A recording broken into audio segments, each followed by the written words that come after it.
Greetings, stranger, and welcome to Ghastly Tales.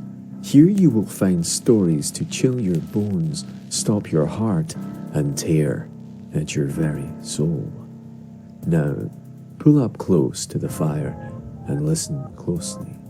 For this evening, we bring you a master class in tortured suspense, a classic from the master of nightmares himself.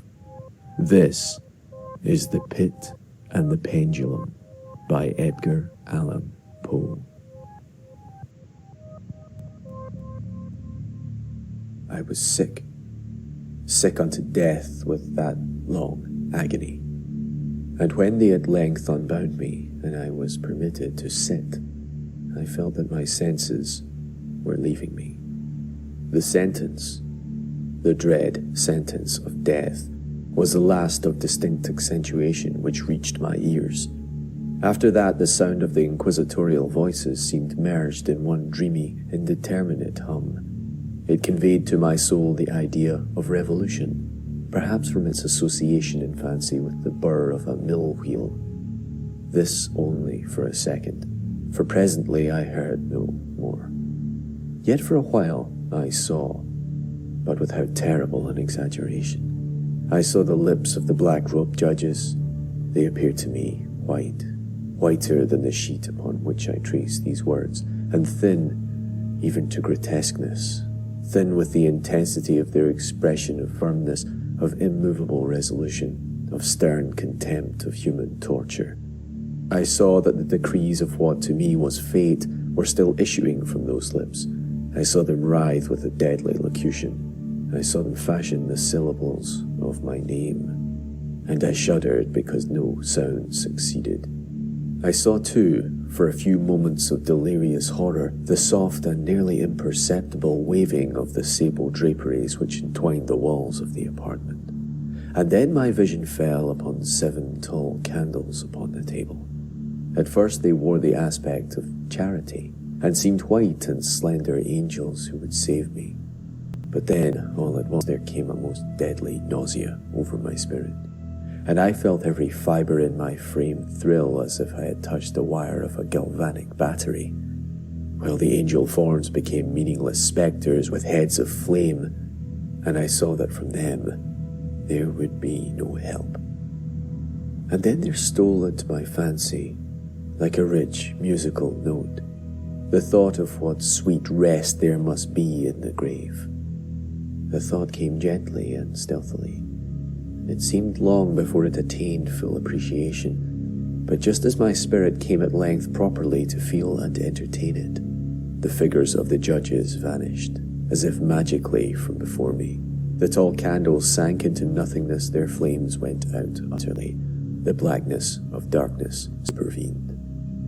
All sensations appeared swallowed up in a mad rushing descent as of the soul into Hades. Then silence and stillness, night were the universe. I had swooned, but still will not say that all of consciousness was lost. What of it there remained I will not attempt to define or even to describe, yet all was not lost.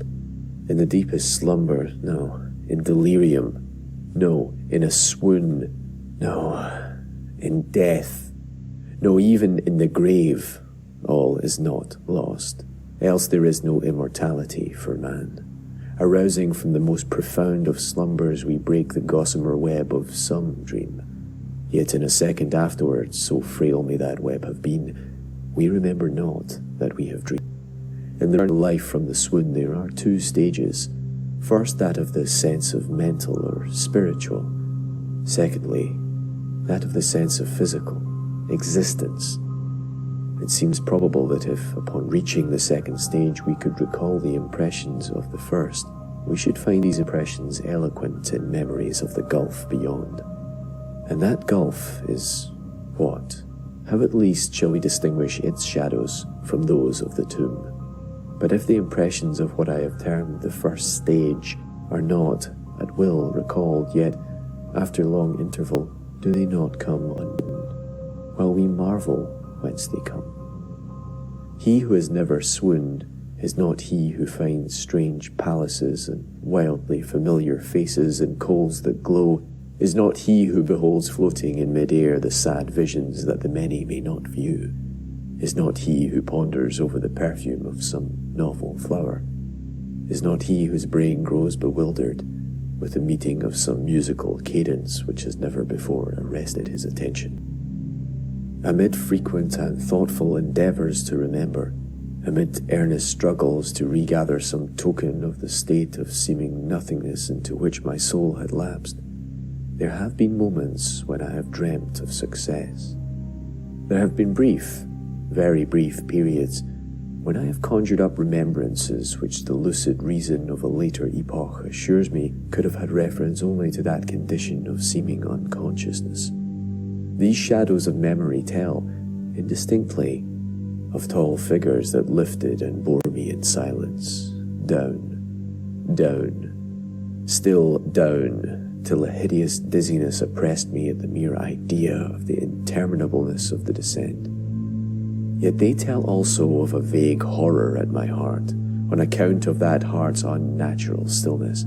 Then comes a sense of sudden motionlessness throughout all things, as if those who bore me had outrun in their descent the limits of the limitless, and paused from the wearisomeness of their toil. After this, I call to mind flatness and dampness, and then all is madness, the madness of a memory which busies itself among forbidden things. Very suddenly there came back to my soul motion and sound, the tumultuous motion of the heart, and in my ears the sound of its beating. Then a pause in which all is blank, then again sound and motion and touch, a tingling sensation pervading my frame, then the mere consciousness of existence without thought, a condition which lasted long. Then, very suddenly, thought, and shuddering terror and earnest endeavour to comprehend my true state. Then a strong desire to lapse into insensibility. Then a rushing revival of soul and a successful effort to move. And now, a full memory of the trial, of the judges, of the sable draperies, of the sentence, of the sickness, of the swoon. Then, entire forgetfulness of all that followed, of all that a later day and much earnestness of endeavour have enabled me vaguely to recall. So far, I had not opened my eyes. I felt that I lay upon my back, unbound. I reached out for my hand, and it fell heavily upon something damp and hard. There I suffered it to remain for many minutes, while I strove to imagine where and what I could be. I longed, yet dared not to employ my vision. I dreaded first glance at objects around me. It was not that I feared to look upon things horrible, but that I grew aghast lest there should be nothing to see. At length, with a wild desperation at heart, I quickly unclosed my eyes. My worst thoughts then were confirmed. The blackness of eternal night in company. I struggled for breath. The intensity of the darkness seemed to press and stifle me. The atmosphere was intolerably close. I still lay quietly and made effort to exercise my reason. I brought to mind the inquisitorial proceedings and attempted from that point to deduce my real condition.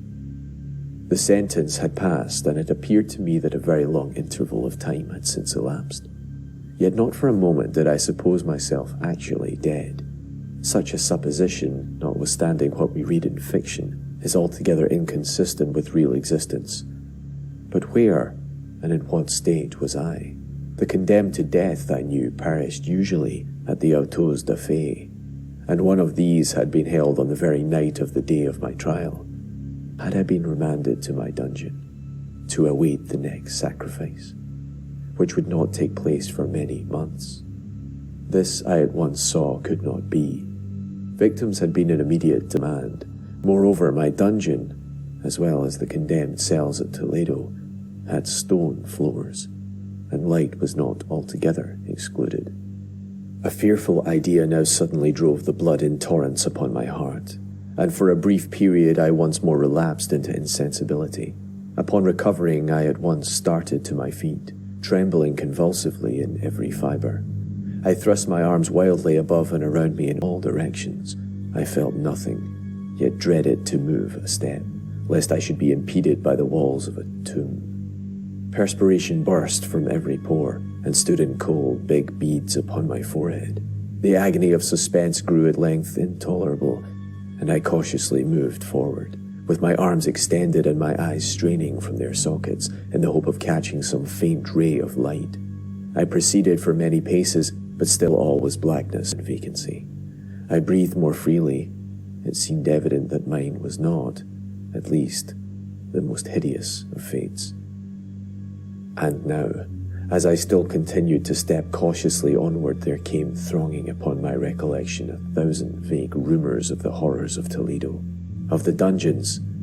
There had been strange things narrated, fables I had always deemed them, but yet strange, and too ghastly to repeat save in a whisper. Was I left to perish of starvation in this subterranean world of darkness? Or what fate, perhaps even more fearful, awaited me? That the result would be death, and a death of more than customary bitterness, I knew too well the character of my judges to doubt. The mode and the hour were all that occupied or distracted me.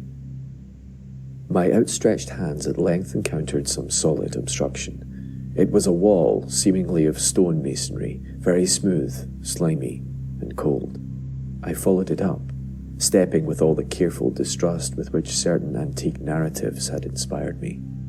This process, however, afforded me no means of ascertaining the dimensions of my dungeon, as I might make its circuit and return to the point whence I set out without being aware of the fact, so perfectly uniform seemed the wall.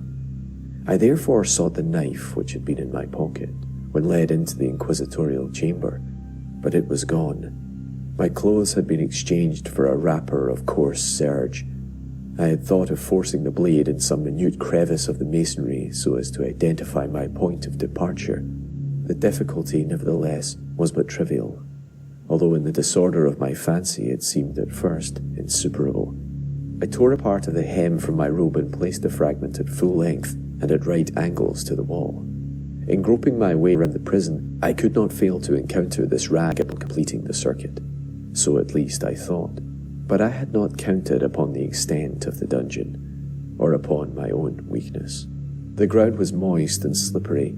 I staggered onward for some time, when I stumbled and fell. My excessive fatigue induced me to remain prostrate, and sleep soon overtook me as I lay. Upon awakening, and stretching forth an arm, I found beside me a loaf and a pitcher with water. I was too much exhausted to reflect upon this circumstance, but ate and drank with avidity.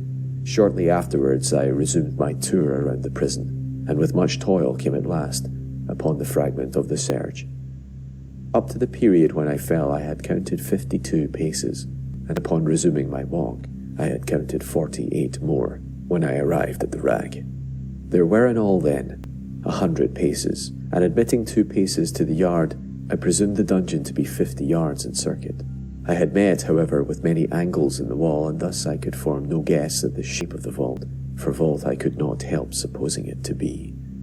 I had little object, certainly no hope, in these researches, but a vague curiosity prompted me to continue them. Quitting the wall, I resolved to cross the area of the enclosure. At first I proceeded with extreme caution, for the floor, although seemingly of solid material, was treacherous with slime. At length, however, I took courage and did not hesitate to step firmly, endeavouring to cross as direct a line as possible. I had advanced some 10 or 12 paces in this manner, when the remnant of the torn hem of my rope became entangled between my legs. I stepped on it and fell violently on my face. In the confusion attending my fall, I did not immediately apprehend a somewhat startling circumstance, which yet in a few seconds afterwards, and while I still lay prostrate, arrested my attention. It was this.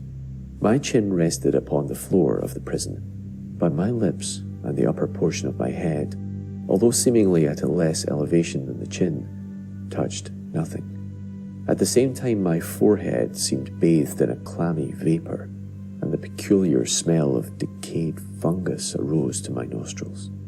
I put forward my arm and shuddered to find that I had fallen at the very brink of a circular pit, whose extent, of course, I had no means of ascertaining at the moment. Groping about the masonry just below the margin, I succeeded in dislodging a small fragment and let it fall into the abyss. For many seconds I hearkened to its reverberations as it dashed against the sides of the chasm in its descent. At length there was a sullen plunge into water, succeeded by loud echoes. At the same moment there came a sound resembling the quick opening, as the rapid closing of a door overhead, while a faint gleam of light Mr. flashed suddenly I have a through the question. and as suddenly About shaded away upon the timely accident by which I had escaped. Another step before my fall, and the world had seen me no more. And the death just avoided was of that very character which I had regarded as fabulous and frivolous in the tales respecting the Inquisition. To the victims of its tyranny there was the choice of death with its direst physical agonies, or death with its most hideous moral horrors. I had been reserved for the latter. By long suffering my nerves had been unstrung, until I trembled at the sound of my own voice, and had become, in every respect, a fitting subject for the species of torture which awaited me. Shaking in every limb, I groped my way back to the wall, resolving there to perish rather than risk the terrors of the wells, of which my imagination now pictured many in various positions about the dungeon. In other conditions of mind I might have had the courage to end my misery at once by a plunge into one of these abysses, but now I was the veriest of cowards. Neither could I forget what I had read of these pits, that the sudden extinction of life formed no part of their most horrible plan. Agitation of spirit kept me awake for many long hours, but at length I again slumbered. Upon arousing, I found by my side, as before, a loaf and a pitcher of water. A burning thirst consumed me, and I emptied the vessel at a draught. It must have been drugged, for scarcely had I drunk before I became irresistibly drowsy. A deep sleep fell upon me, a sleep like that of death. How long it lasted, of course, I know not. But when, once again, I unclosed my eyes, the objects around me were visible. By a wild, sulphurous lustre, the origin of which I could not at first determine, I was enabled to see the extent and aspect of the prison. In its size I had been greatly mistaken. The whole circuit of its walls did not exceed 35 yards. For some minutes this fact occasioned me a world of vain trouble. Vain indeed, for what could be of less importance under the terrible circumstances which environed me than the mere dimensions of my dungeon? But my soul took a wild interest in trifles, and I busied myself in endeavours to account for the error I had committed in my measurement. The truth at length flashed upon me. In my first attempt at exploration I had counted 52 paces up to the period where I fell. I must have been within a pace or two of the fragment of serge. In fact, I had nearly performed the circuit of the wall. I then slept, and upon awakening I must have returned upon my steps, thus supposing the circuit nearly double what it actually was. My confusion of mind prevented me from observing that I began my tour with the wall to the left and ended it with the wall to the right. I had been deceived, too, in respect to the shape of the enclosure. In feeling my way, I had found many angles, and thus deduced an idea of great irregularity. So potent is the effect of total darkness upon one arousing from lethargy or sleep. The angles were simply those of a few slight depressions or niches at odd intervals. The general shape of the prison was square. What I had taken for masonry seemed now to be iron, or some other metal, huge plates whose sutures or joints occasioned the depression. The entire surface of this metallic enclosure was rudely daubed in all the hideous and repulsive devices to which the charnel superstition of the monks has given rise. The figures of fiends in aspects of menace, with skeleton forms and other more fearful images, overspread and disfigured the walls. I observed that the outlines of these monstrosities were sufficiently distinct, but that the colours seemed faded and blurred, as if from the effects of a damp atmosphere. I now noticed the floor, too, which was of stone. In the centre yawned the circular pit from whose jaws I had escaped, but it was the only one in the dungeon. All this I saw indistinctly, and by much effort, for my personal condition had been greatly changed during slumber. I now lay upon my back, and at full length on a species of low framework of wood. To this I had been securely bound by a long strap resembling a surcingle. It passed in many convolutions about my limbs and body, leaving at liberty only my head, and my left arm to such an extent that I could, by dint of much exertion, supply myself with food from an earthen dish that lay by my side on the floor. I saw, to my horror, that the pitcher had been removed. I say to my horror, for I was consumed with intolerable thirst. This thirst, it appeared to be the design of my persecutors to stimulate, for the food in the dish was meat pungently seasoned. Looking upward, I surveyed the ceiling of my prison. It was some 30 or 40 feet overhead and constructed much as the side walls. In one of the panels, a very singular figure riveted my whole attention. It was the painted figure of Time, as he is commonly represented, save that, in lieu of a scythe, he held what, at a casual glance, I supposed to be the pictured image of a huge pendulum, such as we see on antique clocks. There was something, however, in the appearance of this machine, which caused me to regard it more attentively. While I gazed directly upward at it, for its position was immediately over my own, I fancied that I saw it in motion. In an instant afterward, the fancy was confirmed. Its sweep was brief, and of course, slow. I watched it for some minutes, somewhat in fear, but more in wonder. Wearied at length with observing its dull movement, I turned my eyes upon the other objects in the cell. A slight noise attracted my notice, and upon looking to the floor I saw several enormous rats traversing it. They had issued from the well, which lay just within view to my right. Even then, while I gazed, they came up in troops, hurriedly with ravenous eyes, allured by the scent of the meat. From this it required much effort and attention to scare them away. It might have been half an hour, perhaps even an hour, for I could take but imperfect note of time, before I again cast my eyes upward. What I then saw confounded and amazed me. The sweep of the pendulum had increased in extent by nearly a yard. As a natural consequence, its velocity was also much greater.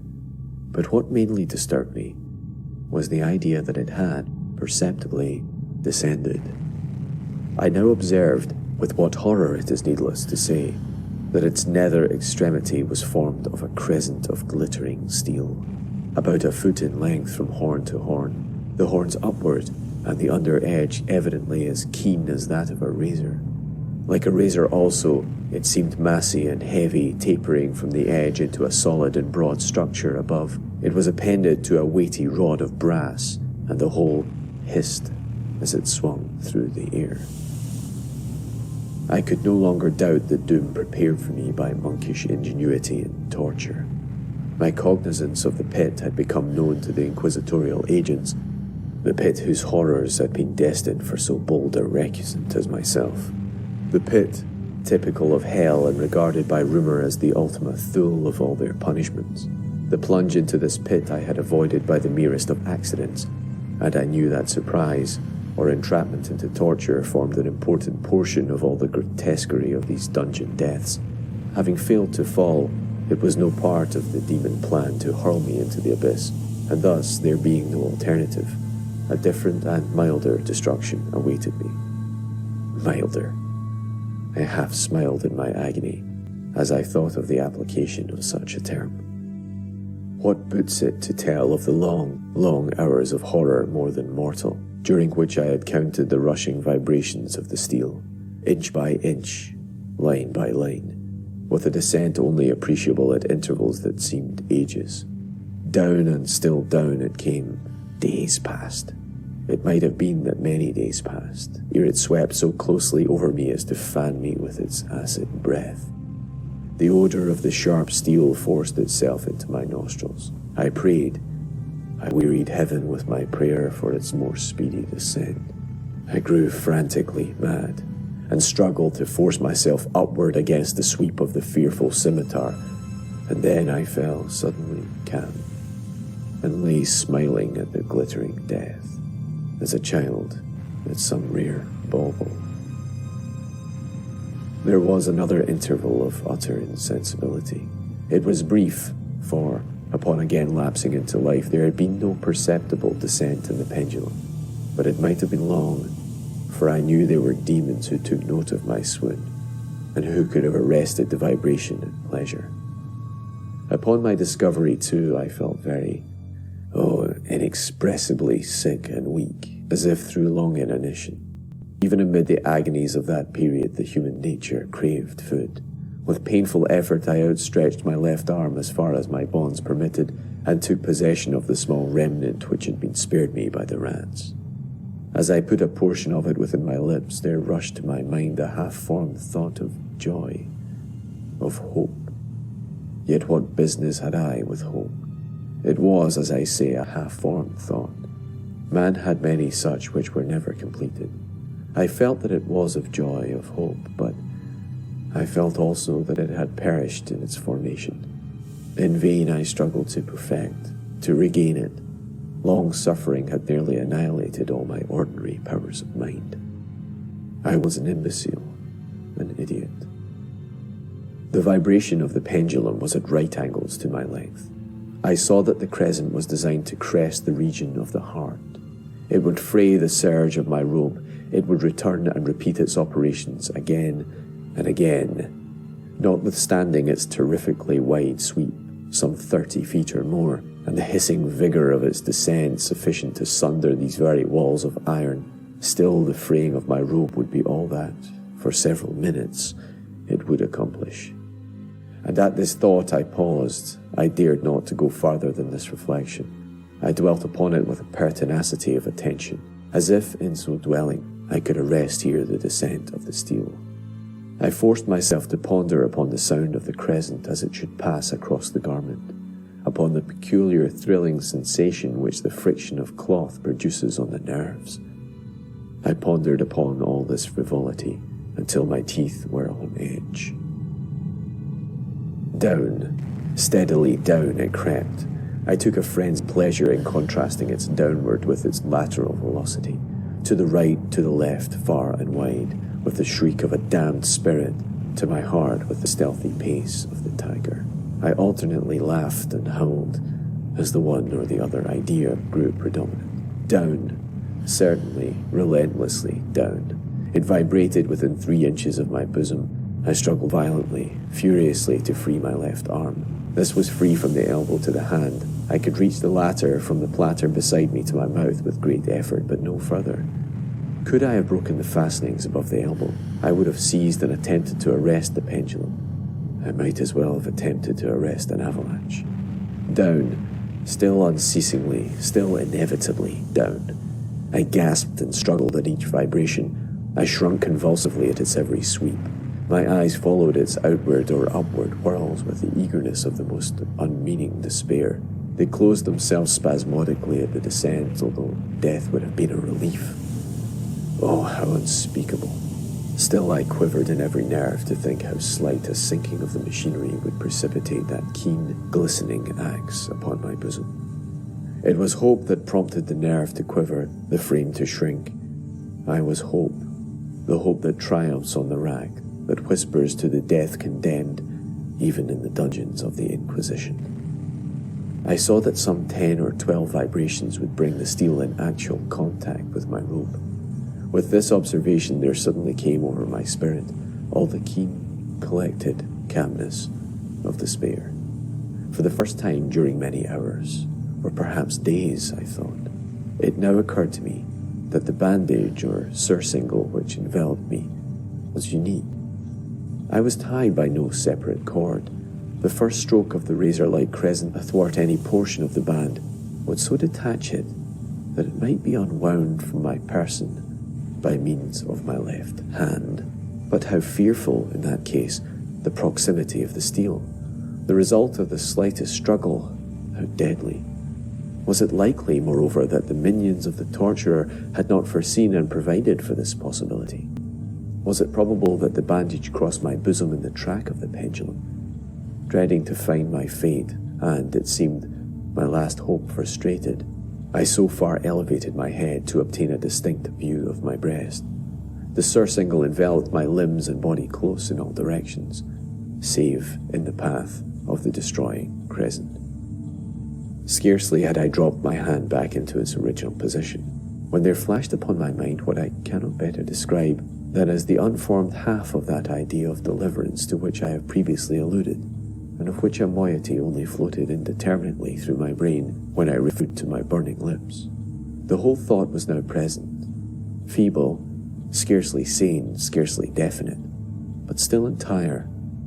I proceeded at once, with the nervous energy of despair, to attempt its execution.